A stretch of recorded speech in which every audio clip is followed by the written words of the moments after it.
Welcome to design டிஎன்61. நம்மளோட சேனலில் தொடர்ந்து சாலிட்வொர்க்ஸை வந்து எப்படி மேக் பண்ணுறோம், ஒரு டிசைன் வந்து எப்படி ப்ராப்பராக மேக் பண்ணுறோம் அப்படிங்கிறத தொடர்ந்து நம்ம சேனலில் பார்த்துட்ருக்கோம்.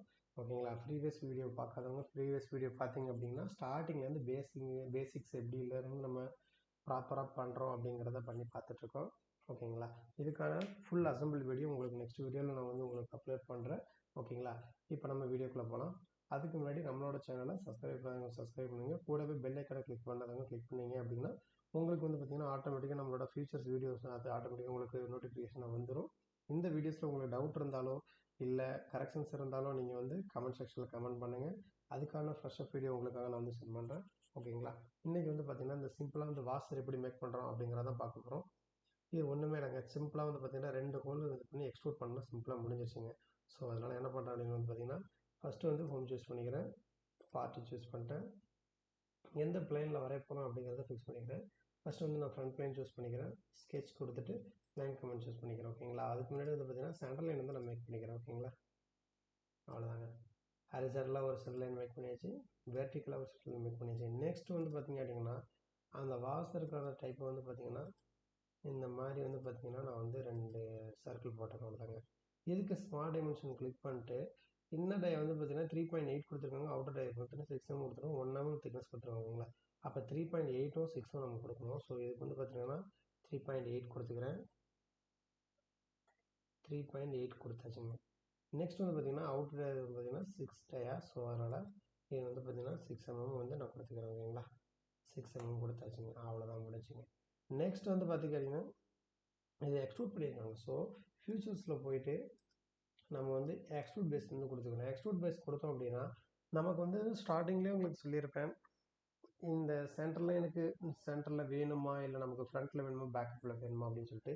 இதில் வந்து பார்த்தீங்க அப்படின்னா இப்போ வந்து உங்களுக்கு எனக்கு வந்து மிட் பிளைன் வேணும் அப்படின்னு வந்து பார்த்தீங்கன்னா சென்டரில் எனக்கும் இந்த பக்கம் சேம் டிஸ்டன்ஸில் இந்த பக்கம் சேம் டிஸ்டன்ஸில் இருக்கும். எக்ஸாம்பிளுக்கு வந்து பார்த்தீங்கன்னா இப்போ இதை வந்து ஒரு 10 mm வச்சுக்கிட்டீங்க அப்படின்னா சென்டர் லைன்லேருந்து பேக் சைட்லையும் 5 mm இருக்கும், ஃப்ரண்ட் சைட்லையும் 5 mm இருக்கும். ஸோ இப்போ நம்ம நான் மிட் பிளைன் வச்சுருக்கேன்.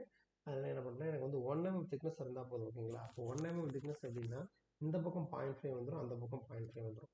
அவ்வளோதாங்க, முடிஞ்சு. இப்போ வந்து ஓகே கொடுத்துட்டேன் அப்படின்னா முடிஞ்சுங்க வாசர். அவ்வளோதான், 1 mm திக்னஸ் வாசர்லாம் வந்து நம்ம மேக் பண்ணியாச்சு. இப்படி தாங்க சிம்பிளாக வந்து யூஸ் பண்ணணும். ஏன் அப்படி உங்களுக்கு வந்து பார்ட் டயக்ராம்ஸ் வந்து நான் வந்து சிம்பிளாக இது பண்ணி காட்டுறேன் அப்படின்னா அசம்பிள் பண்ணுறதுக்கு பார்ட் டயக்ராம் வந்து வெரி இம்பார்ட்டன்ட். ஏன்னா நம்ம பார்ட் டயக்ராம் மேக் பண்ணால் மட்டும்தான் அசம்பிள் பண்ண முடியும். நம்மளோட மைண்டில் என்ன இருக்குது, இல்லை ஒரு ப்ராஜெக்டில் வந்து நமக்கு அவங்களுக்கு எப்படி நீடு இருக்கோ அதை வந்து நம்ம ஃபஸ்ட் அப்சர்வ் பண்ணோம். அதுக்கான டிசைன் வந்து பண்ணி நம்ம வந்து ப்ரெசன்டேஷன் பண்ணால் தான் ஒரு ப்ராப்பர் டிசைனராக நம்ம இது பண்ண முடியும். ஓகேங்களா? இப்போ வந்து பார்த்தீங்கன்னா வாசரம் யூஸ் பண்ணிச்சு. இதோட சப்அசம்பிள் பார்ட்ஸ் எல்லாமே வந்து எப்படி டூல்ஸ்லாம் யூஸ் பண்ணி எப்படி பண்ணுறது அப்படிங்கிறத உங்களுக்கு நான் டீச் பண்ணுறேன். நெக்ஸ்ட் வந்து பார்த்தீங்கன்னா இதை வந்து ஃபுல்லாக அசம்பிள் பண்ணி உங்களுக்கு காட்டுறேன். அசம்பிள் வீடியோவும் பண்ணுறேன். நெக்ஸ்ட் வந்து பார்த்தீங்கன்னா இதுக்கான 2D வீடியோவும் உங்களுக்காக எடுத்து நான் உங்களுக்கு ப்ரிப்பேர் பண்ணுறேன். எப்படி டீட்டெயில் வியூ எடுக்கிறது, எப்படி நம்ம அதை வந்து பார்த்திங்கன்னா ஒரு டீட்டெயிலிங் வியூ எடுக்கிறதுலேயும் கொஞ்சம் ஈஸின்னு சொல்ல முடியாதுங்க. ஏன்னா நம்ம கொடுக்குற ட்ராயிங் வச்சு வந்து ஒர்க் அவுட் பண்ணணும். எப்படி பார்த்தீங்கன்னா சிஎன்சியாக இருக்கட்டும், லேத்தாக இருக்கட்டும், நம்ம வந்து எந்த வியூவில் எப்படி கொடுத்துருக்கோம், 2D எடுத்துருக்கோம், அதுக்கு தகுந்த மாதிரி தான் அவங்க வந்து இப்போ சடனாக வந்து ஒரு ட்ராயிங் பார்த்து அவங்க அந்த பீஸுக்கான ஆப்ரேஷன் எடுக்கணும் அப்படின்னா அந்த அளவுக்கு நம்ம டீட்டெயிலாக கொடுக்கணும். ஸோ அதனால தான் அதை டீட்டெயில் வியூன்னு சொல்லுவாங்க, இல்லை 2D வியூன்னு கூட சொல்லுவாங்க. ஓகேங்களா? நெக்ஸ்ட் வீடியோ நம்மளோட சேனலில் அசம்பிள் வீடியோ ஃபுல்லாக இது பண்ணுறேன். நீங்கள் ஃபுல்லாக சப்போர்ட் பண்ணுங்கள். அது வரையும் நம்மளோட ஃபியூச்சர்ஸ் வீடியோ பார்க்காதவங்க பார்த்தீங்க அப்படின்னா உங்களுக்கு ஒரு பேசிக் ஐடியா எப்படி இருக்கும் அப்படிங்கிறத கிடச்சிரும். ஓகேங்க, நம்மளோட சேனலை சப்ஸ்கிரைப் பண்ணுங்க, கூடவே பெல் ஐக்கனை கிளிக் பண்ணிக்கோங்க. தேங்க்யூ ஃபார் வாட்சிங்.